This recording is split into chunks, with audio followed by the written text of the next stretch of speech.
Hello everyone, आज के इस वीडियो में हम लोग एनसीईआरटी क्लास 9 एक्सरसाइज 1.6 को डिस्कस करेंगे। ठीक है, तो चलिए हम लोग स्टार्ट करते हैं। देखिए हम लोग का फर्स्ट क्वेश्चन क्या है। फर्स्ट क्वेश्चन में कह रहा है फाइंड, बोल रहा है 64 की पावर 1/2 है, उनकी वैल्यू निकालिए। ठीक है, तो देखो हमको पता है कि जो हमारा 64 होता है ये 8 का स्क्वायर होता है। तो 64 को हम ऐसे लिख सकते हैं 8 की पावर 2 और इसके पावर में ऑलरेडी 1/2 है। ठीक, तो देखो जब पावर कुछ हो तो ये दोनों आपस में क्या होते हैं, मल्टीप्लाई हो जाते हैं, मतलब 2 इंटू 1/2 आ जाएगा। तो ये 2 और 2 कैंसिल आउट हो गए, तो यहाँ से आपके बच गए 8 की पावर 1 इज इक्वल टू 8। ठीक है, अब इसी तरह इसको भी देखो, ये जो 32 है, 32 के यदि हम फैक्टर लिखेंगे तो क्या हो जाएगा, 2 इंटू 2 इंटू 2 इंटू 2 इंटू 2। तो ये देखो 2 जो है 5 टाइम्स है, इसलिए 2 की पावर 5 हो जाएगा और इसकी पावर ऑलरेडी 1/5 है। ठीक है, तो फिर देखो पावर की पावर है, ये आपस में कैंसिल हो जाएगा, तो क्या बचेगा 5 इंटू 1/5 है। जब मल्टीप्लाई होगा तो ये कैंसिल हो जाएगा और आपस में केवल 2 बच जाएगा आपका आंसर। ठीक है, अब देखो जो 125 है, इसको हम लिख सकते हैं 5 इंटू 5 इंटू 5, तो मतलब 3 बार है 5, तो इसको लिख सकते हैं 5 के पावर 3 के पावर 1/3। और ये 3 और 3 क्या होगा, कैंसिल हो जाएगा, आपका बच जाएगा 5 के power 1 is equal to 5। I hope आपको यहाँ तक क्लियर हो गया होगा। ठीक है, चलो आ जाइए हम लोग अपने क्वेश्चन नंबर 2 पे आ जाते हैं। क्वेश्चन नंबर 2 में भी क्या करा, फाइंड करना है। तो देखो यहाँ पे 9 लिखा है, तो हमको पता है जो 9 है ये 3 की पावर 2 होता है और ये इसकी पावर 3/2 है। फिर पावर क्या होगा, मल्टीप्लाई हो जाएगा, मतलब 2 इंटू 3/2। तो 2 क्या हो जाएगा, कैंसिल हो जाएगा, तो बच जाएगा 3 की पावर 3, यानी आपका 27 आ जाएगा।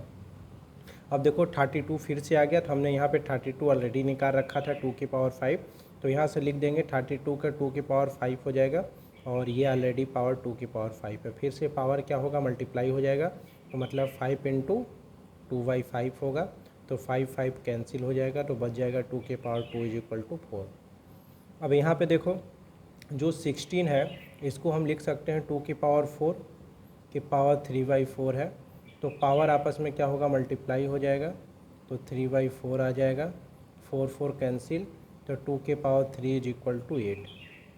अब देखो ये है 125 है ना, तो हमको पता है कि 125 को हम लिख सकते हैं जैसे यहाँ पे लिखे थे हम लोग, तो हो जाएगा 5 के पावर 3 मल्टीप्लाई बाई -1 की पावर 3, तो 3 कैंसिल, मतलब 5 की पावर -1 बचा। हम इसको सॉल्व कर देंगे तो 1/5 आ जाएगा। ठीक, अब देखिए यदि आपको मैथ्स में कोई भी दिक्कत आता है तो आप फ्री डाउट्स क्लासेस चलते हैं हमारे, उसको ज्वाइन करके आप अपना कोई भी डाउट पूछ सकते हो। ठीक है, चलो आ जाओ हम लोग क्वेश्चन नंबर 3 पे आ जाते हैं। देखो इस केस में क्या कर रहा है, इसको सिंपल बनाइए। तो इसमें जो हमारा बेस है दोनों केस में सेम दिख रहा है, तो हमारा जो कंसेप्ट क्या कहता है कि यदि हमारा बेस सेम है तो पावर आपस में जुड़ जाते हैं। तो इसमें क्या होगा, बेस यही रह जाएगा, पावर आपस में जुड़ जाएगा, मतलब 2/3 प्लस 1/5। जब हम इसको और सॉल्व करेंगे तो क्या हो जाएगा, 2 की पावर, इसका एलसीएम आ जाएगा 15 और फ्रैक्शन का एडिशन हमें आता है, तो 3 5 ये हो जाएगा 10 प्लस 3, और हम इसको सॉल्व कर देंगे तो आ जाएगा 2 की पावर 13/15।